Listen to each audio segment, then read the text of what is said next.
Estamos hablando del contexto histórico a la hora de estudiar la Biblia. Y en el video pasado les dejé justamente esta tarea de mostrarle un caso de historia, de cómo la historia nos ayuda a entender un texto bíblico. Y escogí un texto bíblico que yo sé que es un poco polémico y les quiero dar el contexto histórico de las palabras del escrito bíblico y en primer lugar, voy a contar la historia y después voy a contar el texto bíblico. Y tenemos que ir entonces al emperador romano Domiciano. El emperador romano Domiciano, él creó una ley donde se hicieron varias figuras, varias imágenes de él y se esparcieron por todo el imperio romano. Y eso hacía que las personas tenían que adorar al emperador antes de hacer cualquier cosa. En realidad, si entendemos la cultura del Imperio Romano, todo César era considerado un dios y por lo tanto él merecía ser adorado. Roma tenía libertad religiosa para todos los pueblos, para todas las tribus que estuvieran bajo su dominio, siempre y cuando ellos prestaran culto al emperador. Habían excepciones, sí, habían excepciones, como por ejemplo los judíos tenían excepción. Por causa de la manera como ellos fueron insertados en el Imperio Romano. Así también los griegos también tenían excepción. Entonces habían algunas excepciones a la regla, pero en general todos los pueblos eran llamados a adorar al emperador romano como un dios. Y Domiciano, para cumplir esa ley, él creó varias réplicas de sí mismo y las esparció durante el Imperio Romano. Eso hacía que las personas tenían que adorar, postrarse delante del emperador romano, comer la carne sacrificada a los ídolos. Entonces los oficiales del imperio le entregaban un documento donde se testificaba con testigos escritos y firmados que esa persona había adorado al emperador y prestado culto. Esa persona llevaba el documento al mercado y con eso él podía comprar cualquier objeto, cualquier cosa, cualquier producto de comida, podía también vender sus productos en el mercado. Yo creo que ya podemos entender un poco de qué estoy hablando, ¿verdad? Es Apocalipsis capítulo 13, donde dice en el verso 16 al 18, y hacía que todos, pequeños y grandes, ricos y pobres, libres y esclavos, se le pusiese una marca en la mano derecha o en la frente, y que ninguno pudiese comprar ni vender, sino el que tuviese la marca o el nombre de la bestia o el número de su nombre. Aquí hay sabiduría. El que tiene entendimiento, cuente el número de la bestia, pues es número de hombre, y su número es 666. Hendrickson, en su comentario sobre el Apocalipsis, él va a decir que el 666 es justamente esa pretensión del emperador romano de ser Dios. Sabemos que el hombre fue creado el sexto día, como dice Génesis capítulo 1, y en la literatura bíblica el 6 acabó siendo referido al número de hombre. Y aquí vemos que esa bestia, ese ser, él tiene una pretensión de ser Dios, pero no lo consigue. Por eso que 666 no llega a ser número 7. Él es hombre y no es Dios. Entonces, para los lectores del libro de Apocalipsis, Dios les está diciendo que ellos no deberían temer al emperador romano porque él es un hombre. Él es un hombre. Y a pesar de que esa ley les impedía de comer y de hacer cualquier cosa, ellos tenían que entender de que esa bestia que para los lectores era Domiciano, él estaba permitido, de acuerdo al verso 7 de Apocalipsis, hacer guerra contra los santos y vencerlos. Y se le dio autoridad sobre toda tribu, pueblo, lengua y nación. Entonces ellos sabían que no importaba para dónde ellos fueran, mientras estuvieran dentro del Imperio Romano, ellos serían perseguidos. Ahora, es interesante porque el texto dice que en el verso 16, que se les pusiese una marca en la mano derecha o en la frente. O sea, no en los dos lados, en la mano derecha o en la frente. La mano derecha, comúnmente, que la mayoría de las personas somos diestros, siempre se ha relacionado con trabajo, con esfuerzo. Y la mente siempre ha sido la parte de mente, corazón, esa parte de voluntad y de deseo. Entonces, cuando nosotros vemos esa parte de sellarse en la mano o en la frente, lo que algunos comentaristas, como Daniel Dietz, que es la persona, un pastor que vive aquí en Brasil, que fue el que me pasó toda esta información de una manera muy, muy gentil y muy maravillosa, muestra que justamente la mano es la manera de actuar y la mente tiene que ver con el entendimiento.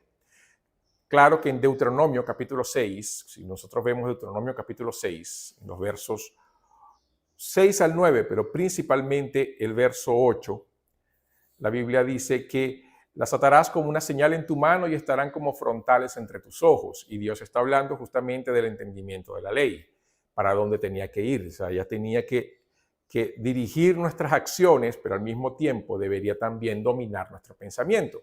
Y eso es más o menos lo que Pablo va a decir en Romanos capítulo 12. Sin embargo, en el texto de Apocalipsis, la idea que da es justamente esa idea de que aquellos que se van a sellar por pragmatismo, ese sello en la mano. O sea, yo voy a participar de la adoración al ídolo, Dios conoce mi corazón y yo lo voy a hacer de una manera, vamos a decirlo, superficial. El emperador no va a saber, nadie va a saber, Dios sí lo va a ver y yo prefiero entonces fingir que estoy adorando al emperador, pero en realidad estoy adorando al Señor. Bueno, el que piensa de esa manera, de acuerdo con Juan, está recibiendo el sello de la bestia en su mano. Quiere decir, y siguiendo las palabras de Jesús, y vean cómo la Biblia toda se encaja. Jesús dice que aquel que ama más a su padre, a su madre, que a él, no es digno de él. Y aquel que quiera colocar algo por encima de él, no es digno de él. Entonces, el discipulado de Jesús es un discipulado radical, es un discipulado fuerte, es un discipulado donde nosotros tenemos que dar toda nuestra lealtad al Señor. Y fingir que estamos adorando un ídolo para ganar o para no perder el estatus, para Dios eso es deslealtad. Y como bien Jesús dijo, aquel que me niega delante de los hombres, yo también lo negaré delante de mi Padre.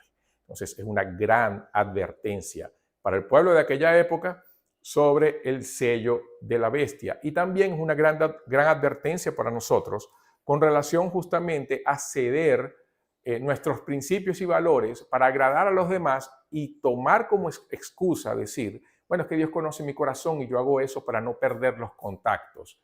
Pero haciendo eso estamos negando al Señor. Y otro detalle que nosotros podemos ver justamente es que si bien el capítulo 13 termina con esa marca de siendo recibida en la mente o en las acciones, o sea, en las manos o en la frente, nosotros, y voy a leer de nuevo el texto y voy con el capítulo 14, porque tenemos que leerlo juntos. El capítulo 13 y 14 hay que leerlo juntos. En realidad el capítulo 12, 13 y 14 se puede leer como una gran unidad. Y voy de nuevo. Hacía que todos, pequeños y grandes, ricos y pobres, libres y esclavos, se les pusiese una marca en la mano derecha o en la frente, y que ninguno pudiese comprar ni vender, sino el que tuviese la marca o el nombre de la bestia o el número de su nombre. Aquí hay sabiduría. El que tiene entendimiento, cuente el número de la bestia, pues es número de hombre, y su número es 666. Después miré, y he aquí el cordero que estaba en pie sobre el monte de Sión, y con él 144,000 que tenían el nombre de él y el de su padre escrito en la frente. Entonces, vean cómo, por un lado, surgiendo del mar está la bestia, con todos los sellados, sea de manera consciente, sea de una manera fervorosa o no, o fingida, con sus sellos del anticristo en la mano o en la frente, pero en el monte Sión está el Cordero de Dios junto con su pueblo, los 144,000, que no representan a las tribus de Israel, sino representan a la iglesia del Señor, y eso sería otro asunto para hablar. Están allí con el nombre de él y de su padre escrito en la frente. Y vean el contraste. Si el sello de la bestia es en la mano o en la frente, el nombre de Dios, del nombre de Cristo y de su Padre, está en el pueblo de Dios en la frente. Y eso es lo que vemos, por un lado, en Deuteronomio 6:5, cuando Dios dice, oye Israel, vamos desde el 4 hasta el 5, oye Israel, Jehová nuestro Dios, Jehová uno es, y amarás a Jehová tu Dios de todo tu corazón y de toda tu alma y con todas tus fuerzas. Entonces, este pueblo que está sellado por el Señor, que tiene el nombre del Señor en la frente, ellos aman al Señor con todo lo que son y no se avergüenzan de él. y están dispuestos a dar sus vidas con tal de no ser sellados. Y eso también tiene que ver con lo que Dios dice a través de Ezequiel, que Dios en los últimos días pondrá su ley en sus corazones y las escribirá allí, para que nadie pueda decir al otro conoce al Señor, porque todos me conocerán, como una señal de la nueva alianza. El autor de Hebreos va a decir, claro, que eso va a mostrar Cristo, la nueva alianza, y todos los beneficios que ella tiene. Pero si lo queremos ver de una manera también más nuevo testamentaria, vamos para Efesios capítulo 1, en los versos 13 y 14. Pablo dice que en él, en Cristo, también vosotros, habiendo oído la palabra de verdad, el evangelio de vuestra salvación, y habiendo creído en él, fuisteis sellados con el Espíritu Santo de la promesa, que es las arras de nuestra herencia hasta la redención de la posesión adquirida para la alabanza de su gloria. Esa arras también se puede traducir como peñor. O sea, el sello del Espíritu en nuestras vidas es la garantía de que nosotros pertenecemos al Señor. Ese sello del Espíritu es el nombre del Padre y del Hijo en nuestras frentes, en nuestro corazón. ¿Por qué? Porque cuando Él viene, el amor de Dios se derrama en nuestras vidas y podemos amar al Señor con todo nuestro corazón. Entonces, perciban el detalle del sello del anticristo. En los años 90 se dijo que el sello del anticristo era el código de barras. Y esta Biblia tiene el código de barras. Y yo me acuerdo cuando el código de barras comenzó a aparecer en las Biblias, en los CDs, en los cassettes, en los libros, se decía que las editoras se habían vendido al anticristo. ¿Por qué? Porque había un libro que decía eso. No sé si alguien se acuerda de ese libro. Y en los últimos tiempos se habló de que la vacuna contra el COVID era el sello del anticristo. Pero vean que el sello del anticristo, si tomamos el contexto histórico de Juan, si tomamos el contexto de la narrativa bíblica, de la historia de la Biblia, entendemos que es un sello espiritual, no es un sello físico. Entonces, no es que tengas código de barra, no es que te inserten un chip, no es que te hayan vacunado contra el COVID, es simplemente si tu corazón no está entregado a Jesús. Si tú, por seguir a Cristo, has renunciado a vivir este sistema. Si seguimos a Cristo y hemos renunciado al sistema, nuestro sello es el sello del Espíritu.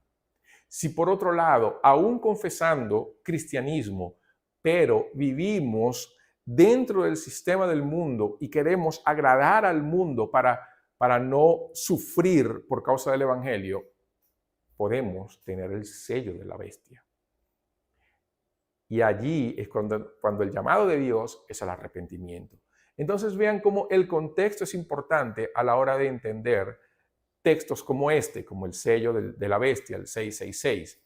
Yo sé que algunos no estarán de acuerdo con esto, dirán que no es así y se respeta su opinión.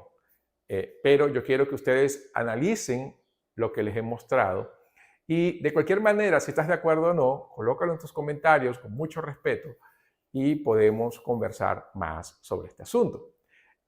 Hasta entonces, y que Dios te bendiga. Y en una próxima oportunidad, claro, haremos otros tips para estudiar la palabra de Dios con excelencia. Hasta entonces.